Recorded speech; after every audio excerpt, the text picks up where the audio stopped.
certainly the most painful time in any fly angler's year would be the winter wait. Those few months when we can't go out on the river and we're forced to occupy our time reading fly fishing magazines and tying up flies by the hundreds, all in preparation for trout season opener.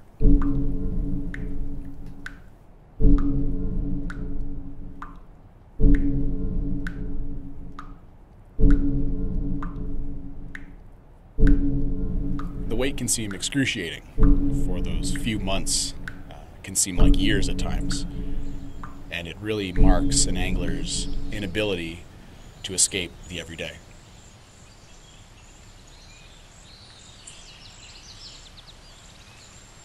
Trout season opener is everything to us. It's bigger than New Year's Eve. It's certainly bigger than any holiday marked on a calendar. And it's something that you plan the rest of your year around. We get down to the river usually 1 or 2 days before trout season opener, scouting the river for trout rising and hatch activity. And usually you forget something because you're so excited just to get to the river and fish that you realize you've forgotten your fly box or your fly reel or your flask or some critical piece of gear that you ended up forgetting and overlooking in all the excitement.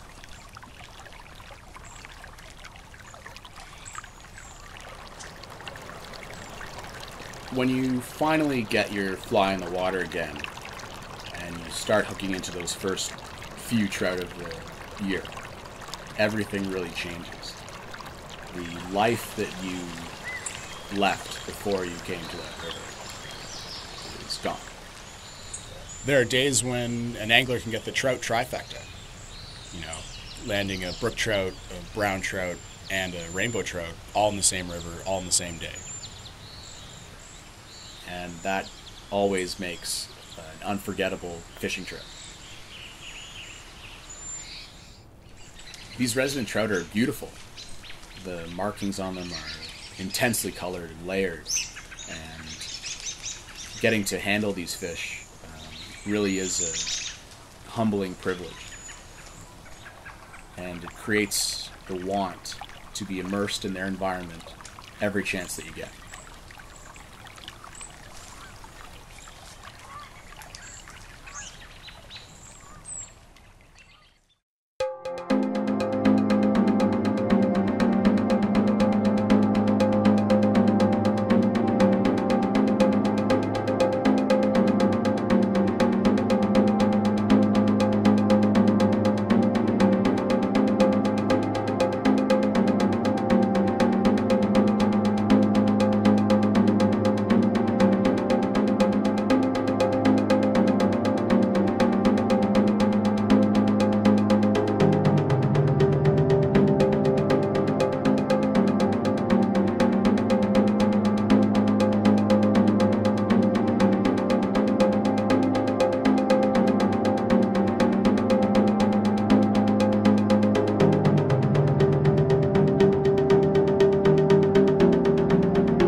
basically, you can fish with any fly that you want to, really. I mean, it's not a massive choice to decide what you're going to cast out.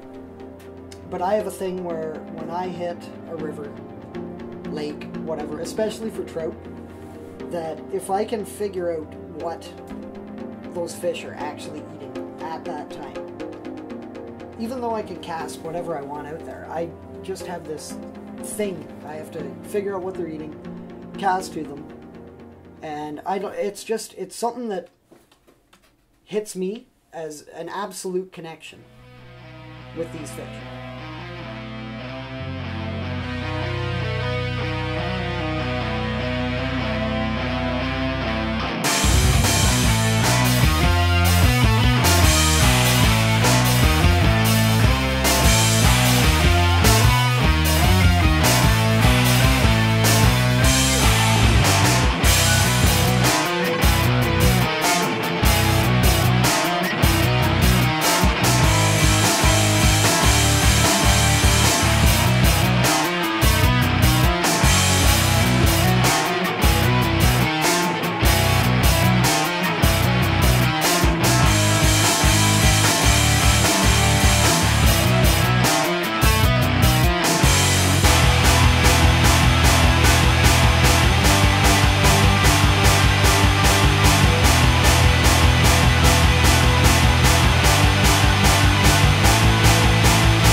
first started fly fishing, I headed up to this area. We were doing a lot of dry fly fishing. You know, that's pretty much what you read about. That's the epitome of fly fishing. We had very little success, to be honest with you. You know, once in a while we'd be up on the right weekend and we'd hit a hatch perfectly and the fish would be up rising eating the bugs. But 90% of the time we'd go fishless, or we'd have to use a nymph, you know. And we'd get a lot of little fish, but nothing substantial. We knew that there were bigger fish in the water, but we just didn't know at the time how to get them. So over the years, you know, through reading and researching and fishing on my own, I realized that big fish want a big meal. Not only do they want a big meal, they're very territorial. So if you put something, a large streamer pattern, into their zone, into their territory, even if they're not hungry, through aggression, they're gonna come up and smack that thing, kill that thing for trespassing, more or less is what it is. So the bigger the fly, the bigger the threat. And that's why we're using large flies today. Oh yeah, there we go. Oh yeah. You see that? Yeah. That was a giant fish.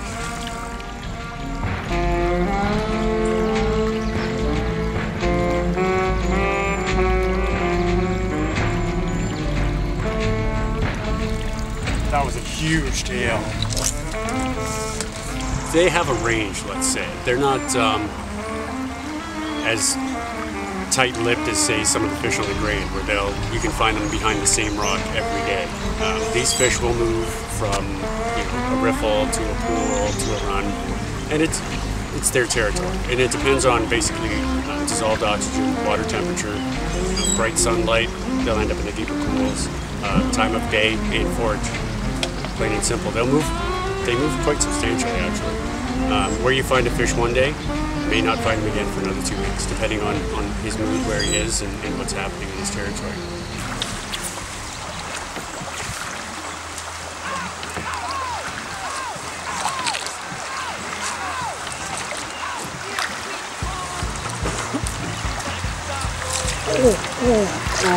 Did you see that? That was a big fish. Now that I'm shaking like a leaf, that was giant. Oh, you see him? Yeah. Oh! That wasn't the same fish. That was a smaller fish.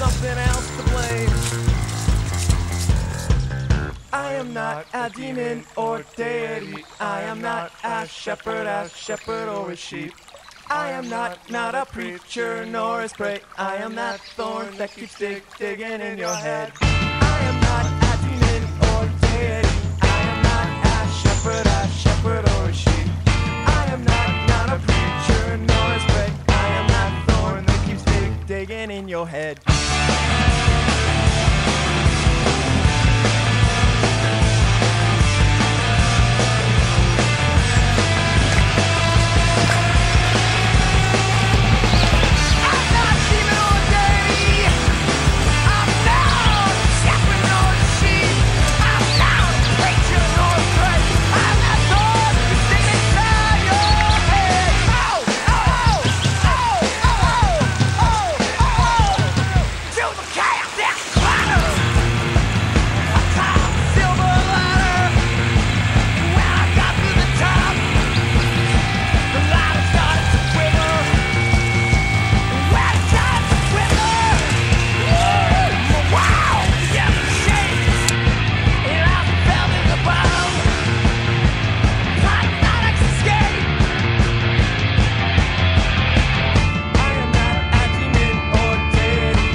Digging in your head.